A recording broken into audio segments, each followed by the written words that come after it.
Hello friends, welcome to tax bro. இன்றைக்கி நம்ம discuss பண்ண போகிற டாபிக் வந்து இந்த கிரிப்டோவில் எப்படி டேக்ஸ் பே பண்ணுறது. சார், நான் P2P ட்ரேட் பண்ணியிருக்கேன், இல்லை நான் இன்வெஸ்ட் பண்ணியிருக்கேன், இல்லை நான் இன்வெஸ்ட் பண்ணிவிட்டு ஹோல்ட் பண்ணியிருக்கேன் சார், நான் எதுவுமே பண்ணலை. நான் வந்து இந்தியன் பிளாட்ஃபார்மில் பண்ணியிருக்கேன், இல்லை நான் பினான்ஸ் இன்டர்நேஷ்னல் பிளாட்ஃபார்ம்ஸில் வந்து பண்ணியிருக்கேன், ஃபாரெக்ஸ் ட்ரேடிங் பண்ணியிருக்கேன். எப்படி நான் வந்து டேக்ஸ் ஃபைல் பண்ணுறது, ரொம்ப கன்ஃபியூஷனாக இருக்குது சார் அப்படின்ற மாதிரி வந்து நிறைய நண்பர்கள் கேட்டுட்டு இருந்தீங்க. ஸோ அதுக்கான வீடியோ தான் இந்த பதிவு. இந்த வீடியோ வந்து கொஞ்சம் லென்த்தியாக தான் இருக்கும். ஏன்னா இது எல்லாமே எக்ஸ்பிளைன் பண்ணி முடிக்கிறதுக்கு எப்படி இருந்தாலும் ஒரு 10-15 மினிட்ஸ் ஆகிடும். ஸோ பொறுமையாக தான் வந்து பார்க்கலாமா? ஸோ முதல்ல கிரிப்டோ வந்து கரன்சி, நம்ம கிரிப்டோ கரன்சி அப்படின்னு சொல்லி பழக்கப்பட்டிருக்கோம். ஸோ கவர்மெண்ட் பொறுத்த வரைக்கும், இந்தியன் கவர்மெண்ட் பொறுத்த வரைக்கும் இது வந்து கரன்சி கிடையாது. தட் இஸ் கரன்சி அப்படின்னா பணம். இந்தியாவில் பணம் அப்படின்னா வந்து INR தான். ஸோ கிரிப்டோன்றது பணமா அப்படின்னு கேட்டால் கிரிப்டோ பணம் கிடையாது. ஸோ கிரிப்டோ கரன்சி அப்படின்னு நம்ம சொல்கிறோம் இல்லைங்களா? ஆனால் அது வந்து கரன்சி கிடையாது. இதை வந்து என்ன சொல்கிறோன்னா, இன்கம் டேக்ஸில் நம்ம டெஃபினிஷன்ஸ் பொறுத்த வரைக்கும் VDA அப்படின்னு சொல்லுவோம். VDA அப்படின்னா virtual digital asset. Virtual digital asset. So இதை வந்து ஒரு சொத்தாக தான் நம்ம வந்து பார்க்குறோமே தவிர, இப்போ எப்படி நீங்கள் ஷேர்ஸு, ஸ்டாக் எல்லாமே வச்சுருக்கீங்களோ அதே மாதிரி தான் இது ஒரு ஆன்லைன் அசெட்ன்ற மாதிரி தான் வந்து கவர்மெண்ட் வந்து பார்க்குறாங்க. சரி, இது வந்து கவர்மெண்ட் ஃபேவரபுளான டாக்ஸேஷன் கொடுத்துருக்காங்களா இந்தியாவில் அப்படின்னு பார்த்தோன்னா, ஏன் இது வந்து ரெகுலேட் பண்ண முடியல? இன்னும் நிறைய விஷயங்கள் இருக்குது. ஃபாரின் பிளாட்ஃபார்ம்ஸ் நிறையா இருக்குது, டீசென்ட்ரலைஸ்டு பிளாட்ஃபார்ம்ஸ் நிறையா இருக்குது. இதனால் வந்து டேக்ஸ் ரொம்ப காம்ப்ளிகேட்டடாக இருக்கும், இவங்களாலும் கண்ட்ரோல் பண்ண முடியாதுன்றதுனால இப்போதைக்கு ஸ்ட்ரைட்டாக வந்து 30% கட்டுங்க அப்படின்ற மாதிரி வந்து சொல்லியிருக்காங்க. பட் இதில் நிறைய கன்ஃபியூஷன்ஸ், எப்போ கட்டணும், எப்படி கட்டணும், ட்ரேட் பண்ணால் எப்படி பண்ணணும், இந்த மாதிரி பல கேள்விகள் வந்து நமக்கு வந்துட்டுருக்கோம் இல்லையா? ஸோ இப்போது பேசிக்கலி நம்ம கிரிப்டோ அப்படின்னா வந்து என்னென்ன பண்ணுறோம் அப்படின்றது நம்ம பார்க்கணும், கரெக்டாக? ஸோ கிரிப்டோ அப்படின்னா நம்ம என்னென்ன பண்ணுவோம்? இன்வெஸ்ட் பண்ணுறோம். இப்போது சில சின்ன சின்ன இன்வெஸ்டர்ஸ் இருக்காங்க. ஷேர் மார்க்கெட்டில் எப்படி நீங்கள் வந்து இன்வெஸ்ட் பண்ணுறீங்களோ அதே மாதிரி வந்து கிரிப்டோலேயே நான் கொஞ்சம் இன்வெஸ்ட் பண்ணி வச்சுக்கிறேன்ப்பா அப்படின்ற மாதிரி மக்கள் வந்து இன்வெஸ்ட் பண்ணுறாங்க. சில பேர் வந்து ட்ரேட் பண்ணுறாங்க. ட்ரேடுனா டெய்லி பேசிஸில் வாங்குறது, விற்கிறது, இந்த மாதிரி வந்து பண்ணிகிட்ருக்காங்க. அந்த வாங்குறது, விற்கிறது இந்தியன் பிளாட்ஃபார்ம்ஸ்லேயும் பண்ணுறாங்க, வெளியே இன்டர்நேஷ்னல் பிளாட்ஃபார்ம்ஸ்லேயும் வந்து பண்ணிகிட்ருக்காங்க. அதுக்கப்புறம் சில பேர் வந்து இன்வெஸ்ட் பண்ணி ஹோல்டு பண்ணுறாங்க. தட் இஸ் வாங்கி அப்படியே வச்சுக்க போகிறாங்க. சார், நான் ஒரு 10 வருஷத்துக்கு அப்படியே விட்டுறேன் சார், எதுவும் ஆக போகிறதில்ல, நான் வாங்கி அப்படியே வச்சுக்கிறேன் அப்படின்ற மாதிரி வந்து சொல்கிறாங்க. அதுக்கப்புறம் வந்து ஸ்வாப்னா வந்து நீங்கள் ஒரு கரன்சிலேருந்து இன்னொரு கரன்சிக்கு வந்து மாறுறது. இப்போ ஃபார் எக்ஸாம்பிள் நீங்கள் பிட்காயின் வாங்கிறீங்க, அந்த பிட்காயின்லேருந்து நீங்கள் இன்னொரு காயின் ADAவாவோ இல்லைனா வந்து USDTயாவோ எப்படியோ நீங்கள் மாற்றுறீங்க அப்படின்னா அது ஸ்வாப்பிங் அப்படின்னு சொல்லுவாங்க. அதுக்கப்புறம் ட்ரான்ஸ்ஃபர், நீங்கள் வந்து உங்கள் வாலெட்லேருந்து இன்னொரு வாலெட்டுக்கு ட்ரான்ஸ்ஃபர் பண்ணுறதோ, இல்லை உங்கள் வாலெட்னா மற்றவங்க வாலெட்டுக்கு ட்ரான்ஸ்ஃபர் பண்ணுறதோ, இந்த மாதிரி வந்து நடந்துகிட்ருக்கோம் இல்லையா ஜென்ரலாக? ஸோ இந்த 5 இன்ஸ்டன்சஸ், இந்த 5 சுச்சுவேஷன் தான் வந்து நமக்கு நடக்க வாய்ப்பு இருக்குது இல்லையா கிரிப்டோவில்? ஸோ இப்போ நம்ம ஒரு இதுலேயுமே வந்து எப்படி நமக்கு டேக்ஸ் வரும் அப்படின்றது தான் வந்து நம்ம பார்க்க போகிறோம். ஃபஸ்ட்டு திங் வந்து இன்வெஸ்ட்மெண்ட். இப்போ கிரிப்டோவை நீங்கள் வந்து ஒரு இன்வெஸ்ட்மெண்ட்டாக பண்ணுறீங்க, நான் ஜஸ்ட்டு வாங்கி வச்சுக்க போகிறேன் அப்படின்னா, ஃபார் எக்ஸாம்பிள் நீங்கள் வந்து ஒரு ₹1,00,000 நீங்கள் வாங்குறீங்க. லெட்ஸே இந்தியன் பிளாட்ஃபார்ம்ஸ் நிறைய இருக்குது. ஃபார் எக்ஸாம்பிள் ZPay, வசீரெக்ஸ், இவங்கெல்லாம் நான் ஸ்பான்சர்லாம் எதுவுமே இல்லைங்க, ஜஸ்ட் எக்ஸாம்பிளுக்காக சொல்கிறேன். இப்போது இவங்க இந்த பிளாட்ஃபார்மில் இன்வெஸ்ட் பண்ணி வச்சுருக்கீங்க. நீங்கள் வந்து ஒரு பிட்காயினோ இல்லை வந்து USDTயோ இல்லை வந்து ADA கார்டானா இந்த மாதிரி ஏதாவது அசெட்ஸை வந்து வாங்கி அப்படியே ஹோல்ட் பண்ணுறீங்க, அப்படியே எதுவுமே வந்து இது பண்ண போகிறதில்ல அப்படின்னா அது ஒரு விஷயம். இப்போ நீங்கள் இது வந்து என்ன வச்சுருக்கீங்க, 100Kக்கு வாங்குனீங்க. நீங்கள் அதுக்கப்புறம் என்ன பண்ணுறீங்க, கொஞ்ச நாள் கழித்து ஒரு 3 மாதமோ 4 மாதமோ கழித்து நீங்கள் இது என்ன பண்ணுறீங்க, 1,50,000 ஆயிடுச்சு. இது நீங்கள் வந்து இப்போ சேல் பண்ணிடுறீங்க. சேல் பண்ணிட்டீங்க அப்படின்னா வந்து உங்களுக்கு 50,000ன்றது இப்போ ப்ராஃபிட் ஆகிடுச்சு. இப்போ இந்த 50,000க்கு தான் நீங்கள் வந்து டேக்ஸ்ன்றது கட்டுற மாதிரி வரும், சரிங்களா? இதுதான் உங்களோட கெயின். சரி, எது மேலே கட்டணும் அப்படின்ட்டு நம்ம பார்த்துருக்கோம். அதுக்கப்புறம் என்ன மாதிரி TDSன்ற கான்செப்ட்ஸ்லாம் இருக்குது, என்ன மாதிரி டேக்ஸ்ன்றது வரும் அப்படின்னு பார்த்தோன்னா, பேசிக்கலாக 2 வகையான டேக்ஸ். ஒன்று இஸ் இன்கம் டேக்ஸ்லேயே வந்து பார்த்தோன்னா 30% டேக்ஸ்ன்றது நம்ம இன்கம் டேக்ஸ் கம்ப்யூட் பண்ணும்போது வரும். அப்புறம் TDSன்றது வந்து ஒன்று இருக்கும், டேக்ஸ் டிடக்டட் அட் சோர்ஸ் 1%ன்றது வந்து உங்களுக்கு டிடக்ட் பண்ணுவாங்க. இது எப்படி வரும் நான் உங்களுக்கு இப்போது சொல்கிறேன். இப்போது ஃபார் எக்ஸாம்பிள் நீங்கள் வந்து 70K இன்வெஸ்ட் பண்ணுறீங்க இந்த இந்தியன் பிளாட்ஃபார்மில். அது வந்து 100K ஆயிடுச்சு. நீங்க எதில வேணா இன்வெஸ்ட் பண்ணியிருக்கலாம். எந்த கிரிப்டோல வேணா. இப்போ இந்த 100K வந்து நீங்க சேல் பண்ணும்போது, உங்க பேங்க் அக்கவுண்ட்டுக்கு 99K தான் வரும். ஏன் அப்படின்னு பார்த்தோம்னா, இந்த இந்தியன் பிளாட்ஃபார்ம் Zepayோ, Wazirexோ வாட்டெவர் இவங்க என்ன பண்ணுவாங்கன்னா, உங்களுக்கு பணம் அனுப்புறதுக்கு முன்னாடி 1% டிடிஎஸ்ன்றது டிடக்ட் பண்ணுவாங்க. 1% டிடிஎஸ் டிடக்ட் பண்ணி, இப்போ ₹1,00,000 மேல 1% போட்டோம்னா ₹1000 வரும். இந்த ₹1000 டிடக்ட் பண்ணி உங்கள் பேங்க் அக்கௌண்ட்டுக்கு 99,000 தான் வந்து கொடுப்பாங்க. சார் அப்போ இந்த ₹1000 என்ன சார் பண்ணுவாங்க அப்படின்னு பார்த்தோன்னா, நீங்கள் இந்த இந்தியன் பிளாட்ஃபார்மில் ரிஜிஸ்டர் பண்ணும்போது உங்களோட பேன் கொடுத்துருப்பீங்க. ஸோ அந்த பேனுக்கு வந்து உங்கள் பேரில் வந்து கவர்மெண்ட்டில் டெபாசிட் பண்ணிடுவாங்க. அதுதான் வந்து டாக்ஸ் டிடக்டட் அட் சோர்ஸ். சரிங்களா? ஸோ இப்போது இன்கம் டேக்ஸ் நீங்கள் ஃபைல் பண்ணும்போது உங்களோட ப்ராஃபிட் எவ்வளோ அப்படின்னு பார்த்தோன்னா 100K சேல்ஸு, அப்புறம் வந்து பர்ச்சேஸ் வந்து 70K பண்ணியிருக்கீங்க. ஸோ ப்ராஃபிட் வந்து 30K. இந்த 30Kல 30% டேக்ஸு. 30% எவ்வளோ? ஃபார் எக்ஸாம்பிள் வந்து ₹10,000 வச்சுக்கோங்க. எக்ஸாம்பிளுக்கு சொல்கிறேன். இப்போது இந்த ₹10,000 நீங்கள் டேக்ஸ் பண்ணுறது கட்டணும். ஆனால் ஆல்ரெடி ₹1000 வந்து உங்களோட 26ASல வந்திருக்கும். தட் இஸ் இந்த ₹1000 வந்து அவங்க கவர்மெண்ட்டுக்கு கட்டினாங்க இல்லையா? அந்த ₹1000ன்றது மைனஸ் பண்ணணும். TDS less TDS. இது போக நீங்கள் இப்போ வந்து கவர்மெண்ட்டுக்கு ₹9,000 கட்டினா போதும். ஓகேங்களா? இப்போது இதில் ஒரு ட்விஸ்ட் என்னென்னா, நீங்கள் வந்து லாஸ் அட்ஜஸ்ட் பண்ண முடியாது. எதோட? ப்ராஃபிட்டோட. இதுதான் வந்து ஒரு மிகப்பெரிய ஒரு ட்ராபேக் இதில். ஃபார் எக்ஸாம்பிள் இதுக்கு முன்னாடி சொன்ன எக்ஸாம்பிளில் ₹30,000 உங்களுக்கு ப்ராஃபிட் வந்திருக்கு. அதே மாதிரி நீங்கள் இன்னொரு ட்ரேடில் வந்து லெட்ஸே வந்து ₹20,000 லாஸ்ன்னு வச்சுக்கோங்க. இந்த ₹30,000வோட அட்ஜஸ்ட் பண்ணிவிட்டு பேலன்ஸ் ₹10,000க்கு மட்டும் டேக்ஸ் கட்டினா போதுமா அப்படின்னா கிடையாது. நீங்கள் கவர்மெண்ட் என்ன சொல்கிறாங்கன்னா, நீங்கள் இந்த ₹30,000 மேலே மட்டும்தான் டேக்ஸ் கட்டணும். ₹20,000 இக்னோர் பண்ணுங்க. ₹20,000 நாங்கள் கன்சிடர் பண்ண மாட்டோம் அப்படின்னு வந்து சொல்கிறாங்க. இதுவே நீங்கள் இந்தியன் ஸ்டாக் மார்க்கெட்ஸ்லாம் இன்வெஸ்ட் பண்ணிங்கன்னா வந்து லாஸ் அட்ஜஸ்ட் பண்ணிவிட்டு பேலன்ஸ் இருக்கிறது நெட் ப்ராஃபிட்டில் மட்டும் கட்டினா போதும். ஆனால் இங்கே நெட் ப்ராஃபிட்ன்ற கான்செப்ட் இல்லாமல் என்ன ப்ராஃபிட் வந்திருக்கோ அதை மட்டும் எடுத்து வந்து நம்ம டேக்ஸ் கட்டுங்கன்னு சொல்கிறாங்க.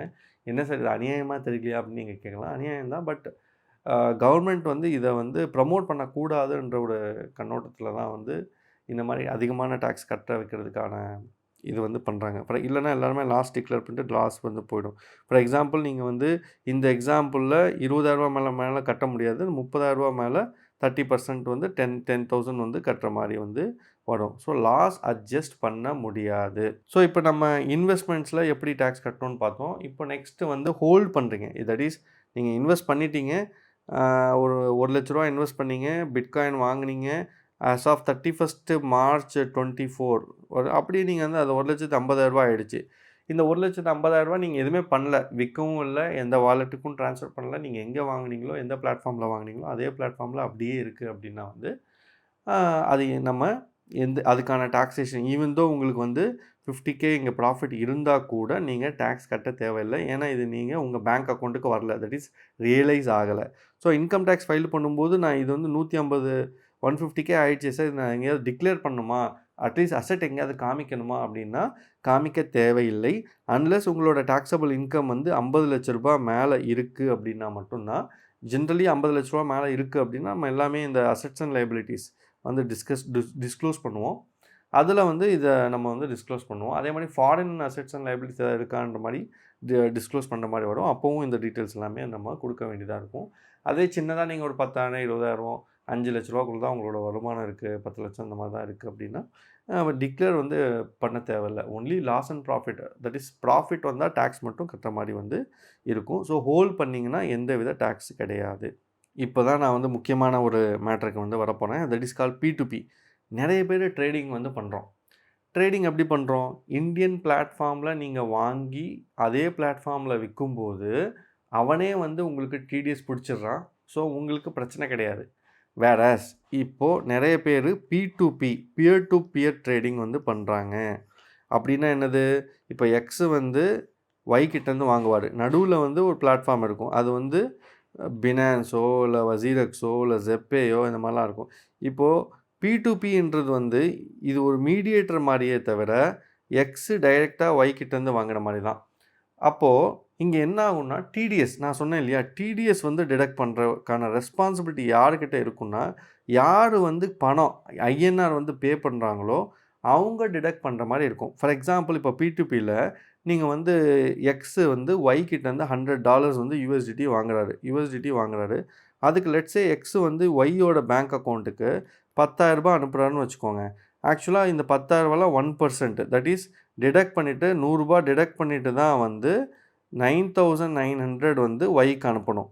அப்போ அதுக்கப்புறம் வந்து ஒய் வந்து உங்களுக்கு $100 வந்து ரிலீஸ் பண்ணணும். ஆனால் இது ப்ராக்டிக்கலாக P2P பிளாட்ஃபார்மில் நடக்காது, நடக்கவும் வாய்ப்பில்லை. இப்போ என்ன ஆகும்னா அதே மாதிரி நீங்கள் இந்த $100 இப்போ வாங்குனீங்க, $100க்கு நீங்கள் ஜெட்டுக்கு வந்து விற்கிறீங்க. ஜெட்டுக்கு வந்து இதே வந்து ஒரு ₹11,000க்கு விற்கிறீங்க அப்படின்னா வந்து அவன் உங்களுக்கு ₹11,000 எக்ஸுக்கு ₹11,000 பே பண்ணும்போது 1% டிடிஎஸ் டிடக்ட் பண்ணிவிட்டு உங்களுக்கு பே பண்ணணும். இதுதான் வந்து இந்த டிடிஎஸ் கான்செப்ட். பட் ஆனால் இது ப்ராக்டிக்கலி P2P பிளாட்ஃபார்ம்ஸில் இந்தியன் பிளாட்ஃபார்ம்ஸாக இருந்தாலும் சரி, இன்டர்நேஷ்னல் பிளாட்ஃபார்ம்ஸாக இருந்தாலும் சரி, இந்த டிடிஎஸ்ன்றது இங்கே தான் வந்து ஃபெயில் ஆகுது. ஆனால் இது ஃபெயில் ஆகுது இந்த சென்ஸ் வந்து இப்போ எக்ஸு டிடக்ட் பண்ணணும். டிடக்ட் பண்ணல அப்படின்னா யாரோட தப்பு? எக்ஸோட தப்பு. அதே மாதிரி எக்ஸு ஜெட்டுக்கு செல் பண்ணும்போது ஜெட்டு டிடக்ட் பண்ணிட்டு தான் எக்ஸுக்கு கொடுக்கணும். ஆனால் அவர் கொடுக்கலன்னா அவரோட தப்பு. ஸோ எண்ட் ஆஃப் த டே இங்கே டிடிஎஸ் கம்ப்ளைன்ஸ் அப்படின்றது பார்த்தோன்னா நம்மளால் பண்ண முடியாமல் போயிடுது. ஸோ இப்போது சில பேர் இல்லை பல பேர் வந்து பார்த்தோன்னா P2P ட்ரேடில் வந்து 10 கோடி 15 கோடி பேங்க்கில் 5 கோடி 10 கோடின்னு சொல்லி ட்ரேடிங்கெல்லாம் வந்து பண்ணியிருக்காங்க. ஸோ அந்த டயத்தில் எப்படி சார் இது நான் டிடக்ட் பண்ணுறது? அது இல்லாமல் இதில் மார்ஜின் வரதே ரொம்ப கம்மி. ஃபார் எக்ஸாம்பிள் நான் இப்போ ஒரு சின்ன எக்ஸாம்பிள் சொல்கிறேன், நீங்கள் பாருங்கள் எவ்வளோ டேஞ்சராக இருக்கும்னு சொல்லி நான் உங்களுக்கு சொல்கிறேன். ஃபார் எக்ஸாம்பிள் நீங்கள் ₹1 கோடின்னு வச்சுக்கோங்க. ₹1 கோடி வந்து பர்ச்சேஸு. P2Pயில் நமக்கே தெரியும் வர்ற மார்ஜினே வந்து பார்த்தோன்னா 1%ஓ 1/2% தான் இருக்கும். ஏன்னா நம்ம வந்து USDT நீங்கள் ₹88 ₹89 வாங்குனீங்கன்னா அதை வந்து நீங்கள் 89.2 89.3 அந்த மாதிரி தான் விற்பீங்க இல்லைங்களா? ஸோ இப்போது ₹1 கோடி பர்ச்சேஸ் இருக்கும். 1 கோடியே 1,00,000 சேலு. ஸோ மொத்தமாக வந்து பார்த்தோன்னா ₹1,00,000 ப்ராஃபிட்டு. கரெக்டுங்களா? உங்களோட பேங்க் ஸ்டேட்மெண்ட் எடுத்து பார்த்தோன்னா டெபிட் சைடு கிரெடிட் சைடு இந்த மாதிரி 1 கோடியே 10,00,000 இங்கே இருக்கும், 1,00,000 இங்கே இருக்கும். மொத்தமாக 1,00,000 வந்து ப்ராஃபிட் வந்த மாதிரி இருக்கும். ஆனால் இப்போ செக் என்னென்னா இது வந்து உங்களோட பர்ச்சேஸு. 1 கோடி உங்களோட பர்ச்சேஸு. இதில் 1% வந்து நீங்கள் டிடிஎஸ்ன்றது டிடக்ட் பண்ணியிருக்கணும். நீங்கள் வந்து டிடக்ட் பண்ணிவிட்டு அவங்களுக்கு பே பண்ணியிருக்கணும். ஆனால் இது உங்களால் பே பண்ண முடியலை இல்லைங்களா? பே பண்ண முடியாட்டியும் அது உங்களோட ரெஸ்பான்சிபிலிட்டி, நீங்கள் கவர்மெண்ட்டுக்கு கட்டணும். இப்போ பெரிய பிரச்சனை என்னென்னா இந்த 1 கோடி பர்ச்சேஸ்ன்றது நீங்கள் ஒருத்தர்கிட்டேருந்து வாங்கிக்க மாட்டீங்க, கிட்டத்தட்ட ஒரு 100 பேர்கிட்டேருந்து வாங்கியிருக்கீங்க. அவங்களோட பேன் கலெக்ட் பண்ணி நம்ம டிடக்ட் பண்ணி கவர்மெண்ட்டுக்கு கட்டுறதுன்றது வந்து ப்ராக்டிக்கலி டிஃபிகல்ட் இல்லைங்களா? இப்போது நாளைக்கு கவர்மெண்ட் வந்து சொல்லலாம். ஃபார் எக்ஸாம்பிள் எப்படி சொல்லலாம்னா, நீ 1 லேக்கில் ப்ராஃபிட் நீ கட்டிட்டப்பா, இதில் 30% நீங்கள் என்ன பண்ணிடுவீங்க, ₹30,000 டேக்ஸ் கட்டிட்டு எஸ்கேப் ஆகிடலாம் நீங்கள் பார்த்தீங்கன்னா முடியாது. ஸோ கவர்மெண்ட் வந்து என்ன சொல்ல வாய்ப்பு இருக்குது அப்படின்னா, நீங்கள் 1 crore டிடிஎஸ் டிடக்ட் பண்ணலை, ஸோ அந்த டிடிஎஸ் இப்போ கட்டு அப்படின்னு சொல்லி 1 lakh கட்ட சொல்லலாம். ப்ளஸ் வந்து இந்த 30,000 ப்ராஃபிட் கட்டு அப்படின்னு சொன்னோன்னா நீங்கள் ₹1,30,000 வந்து கட்டக்கூடிய நிலைமை ஆகிடும். அப்போ நீங்கள் சம்பாதிச்சதுமோ ₹1,00,000 தான். ஆனால் இங்கே வந்து பார்த்தோன்னா ₹1,30,000 கை காசு போட்டு கட்டுற மாதிரி வரும். இன்னொரு ப்ராப்ளமும் வர வாய்ப்பு இருக்குது. இந்த டிடிஎஸ்ன்றது வந்து பார்த்தோன்னா ₹1,00,000ன்றது நீங்கள் கட்டலை அப்படின்னா வந்து கவர்மெண்ட் உங்களுக்கு பெனால்ட்டி போட வாய்ப்பு இருக்குது. அப் டு 300% சம் கேசஸில் போக வாய்ப்பு இருக்குது. ஃபார் எக்ஸாம்பிள் அட்லீஸ்ட் 50% அவன் பெனால்ட்டி போடுறான்னு வச்சுக்கோங்க, இன்ட்ரெஸ்ட் போடுறான்னு வச்சுக்கோங்க நீங்கள் கட்டாததுக்கு. நீங்கள் லெட்ஸே இப்போ இன்கம் டேக்ஸ்ன்றது இன்றைக்கி வந்து ப்ராப்பராக இன்ஃப்ராஸ்ட்ரக்சர் அவங்களுக்கு கிடையாது, 2-3 வருஷம் கழிச்சு அவன் நோட்டீஸ் விட்றான்னு வச்சுக்கோங்க. அப்போ இந்த 1 கோடிக்கு வந்து ₹1,00,000 ப்ளஸ் ஒரு ₹1,00,000 பெனால்ட்டி கட்டுப்பா அப்படின்னு சொன்னான்னு வச்சுக்கோங்க. இந்த ₹30,000 டேக்ஸு, ₹2,00,000 பெனால்ட்டி, மொத்தமாக பார்த்தீங்கன்னா ₹2,30,000 வந்து நீங்கள் சம்பாதிச்சது என்னமோ ₹1,00,000 தான். ஆனால் இங்கே பார்த்தீங்கன்னா கிட்டத்தட்ட ₹2,50,000 டேக்ஸு கட்டுற மாதிரி வந்து ஆகிடும். என்ன சார் பயமுறுத்துறீங்க, அப்போ P2Pயே பண்ணக்கூடாதா அப்படின்னு கேட்டிங்கன்னா, ஆமாம், P2P நீங்கள் பண்ணக்கூடாதுன்றதுனால தான் வந்து கவர்மெண்ட் இந்த மாதிரி வந்து ஒரு செக்கு வச்சுருக்காங்க. ஸோ இப்போ கவர்மெண்ட் ஓப்பனாக வந்து நான் இது நீங்கள் பண்ணக்கூடாதுன்றதுனால தான் இந்த மாதிரிலாம் டேக்ஸ் போட்டுருங்கன்னு சொல்ல மாட்டாங்க. பட் அவங்க போட்ட இந்த ஸ்ட்ரக்சர் வந்து பார்த்திங்கன்னா ப்ராக்டிக்கலி இப்போ இருக்கிற சுச்சுவேஷனில் இந்த டிடிஎஸ் டிடெக்ட் பண்ணி ட்ரேட் பண்ணுறதுன்றது சாத்தியம் கிடையாது.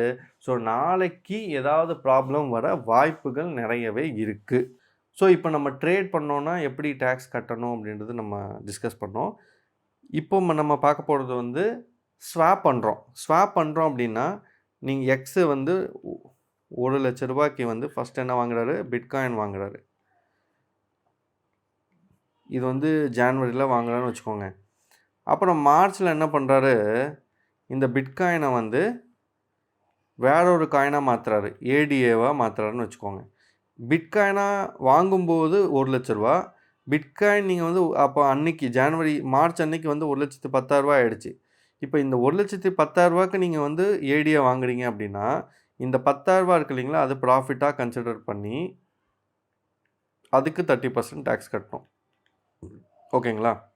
ஸோ 31 மார்ச்சுக்குள்ளே நீங்கள் எத்தனை ஸ்வாப்ஸ் பண்ணியிருக்கீங்களோ அதுக்கு அடிஷ்னலாக இன்க்ரிமெண்ட் வேல்யூ எவ்வளோ ஆட் ஆகிருக்கோ, ஃபார் எக்ஸாம்பிள் 110, இந்த ஏடிஏ 110 இருக்கா, இதுக்கப்புறம் நீங்கள் இந்த 110 வந்து இன்னொரு காயின் வாங்குறீங்க, அது வந்து 130 ஆகிடுச்சுன்னு வச்சுக்கோங்க. அப்போ இங்கே டிஃப்ரென்ஸ் வந்து ₹20. ஸோ இங்கே ₹10 ப்ளஸ் டேக்ஸ் கட்டணும், இங்கே ₹20க்கு டேக்ஸ் கட்டணும். ஸோ ₹30க்கு டேக்ஸ் கட்டணும் இன்ட்டு 30% போட்டு டேக்ஸ் கட்டுற மாதிரி வரும். ₹10 டேக்ஸ் கட்டுற மாதிரி வரும். புரியுதுங்களா? ஸோ ஸ்வாப்பிங் பண்ணும்போது ப்ராஃபிட்டோடு நம்ம பண்ணும்போது அன்னைக்கு என்ன அமௌண்ட்டுக்கு எக்ஸஸாக இருக்கோ அது வந்து நீங்கள் டேக்ஸ் கட்டுற மாதிரி வந்து வரும். ஓகேங்களா? Next wallet to wallet transfer.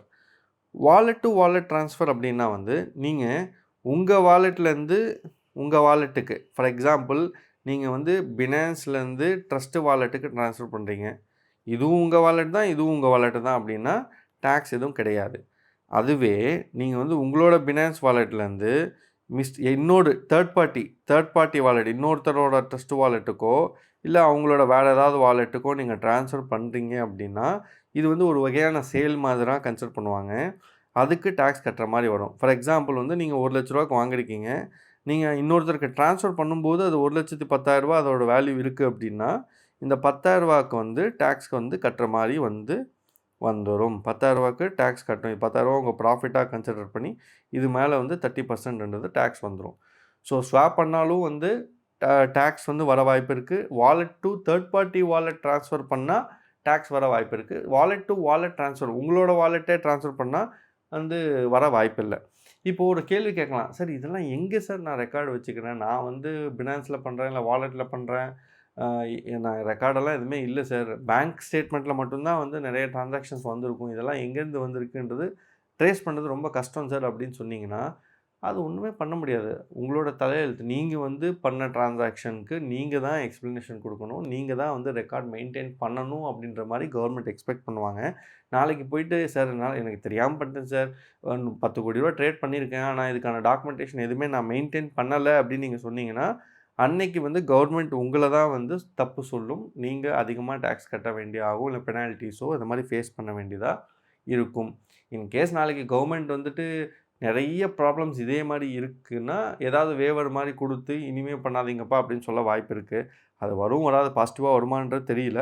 But இத்தனை காம்ப்ளிகேஷன்ஸ் நம்ம P2P ட்ரேடிங்கில் இருக்குது, வாலெட் டு வாலெட் ட்ரான்ஸ்ஃபர்ஸ்லையும் இருக்குது. ஏன்னா இது எல்லாமே வந்து பார்த்தோன்னா டாக்குமெண்டட் கிடையாது. ஃபார் எக்ஸாம்பிள் நீங்கள் இப்போ இந்தியன் ஸ்டாக் எக்ஸ்சேஞ்சு இந்த மாதிரிலாம் வாங்குறீங்கன்னா everything is regulated, SEBI regulation எல்லாமே இருக்குது. இது வந்து எல்லாமே நம்ம கண்ட்ரோலில் இருக்குது, நம்ம வாலெட்டு. அதனால் நீங்கள் தான் உங்களோட பேங்க் ஸ்டேட்மெண்ட்ஸ் வந்து பர்ஃபெக்டாக வந்து பார்த்துக்கணும். அதே மாதிரி நீங்கள் இன்னொருத்தவங்களுக்கு நண்பர்களோட பேங்க் ஸ்டேட்மெண்ட் யூஸ் பண்ணுறது இல்லை மற்றவங்களுக்கு கொடுத்து P2P ட்ரேடெல்லாம் பண்ணிங்க அப்படின்னா வந்து பிரச்சனைகளில் மாட்ட வாய்ப்புகள் இருக்குது. ஸோ ஹோப் இந்த வீடியோ உங்களுக்கு வந்து யூஸ்ஃபுல்லாக இருக்கும்னு நம்புகிறேன். இதில் வந்து நான் முடிஞ்ச அளவுக்கு உங்களுக்கு வந்து கவர் பண்ணியிருக்கேன் டாக்ஸேஷன். இப்போ இதில் என்னென்னா இன்னொரு மெயின் கேள்வி வரும், சார் நான் எந்த ஃபார்ம் ஃபைல் பண்ணணும் அப்படின்ற மாதிரி வந்து கேட்குறாங்க. சில நண்பர்களில் வந்து எந்த ஃபார்ம் ஃபைல் பண்ணணும் சார் அப்படின்னு கேட்குறாங்க. யூஷுவலி வந்து பார்த்தோன்னா 2 ஃபார்ம்ஸ் தான் வரும். ITR2 எப்போ வரும்னா இந்த கேபிட்டல் கெயின்ஸ்லாம் உங்களுக்கு இருக்குதுன்னா ITR2 வரும். 2வது நீங்கள் P2P ட்ரேட் பண்ணுறீங்கன்னா ITR3 தான் வரும். இப்போ இன்கம் டேக்ஸ் ஃபார்ம்ஸ்லேயே வந்து VDA, விர்ச்சுவல் டிஜிட்டல் அசெட்டுன்னு சொல்லி அதுக்குன்னு சொல்லி தனியாக காலம் கொடுத்துருக்காங்க.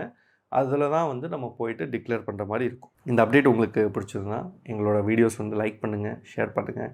மறக்காமல் இந்த வீடியோ வந்து நிறைய பேருக்கு ஷேர் பண்ணுங்கள். ஏன்னா இந்த நண்பர்கள் கன்ஃபியூஸ் ஆகிட்டே இருக்காங்க. எஸ்பெஷலி இந்த தமிழ் வீடியோன்றதுனால நம்ம தமிழ்நாட்டில் நிறைய மக்களுக்கு வந்து ஹெல்ப்ஃபுல்லாக இருக்கும்னு நம்புகிறேன். இதே மாதிரி இன்னொரு அப்டேட்டோட அடுத்த வீடியோவில் சந்திக்கலாம். அது வரைக்கும் உங்கள் கார்த்திக் ஃப்ரம் டாக்ஸ் ப்ரோ.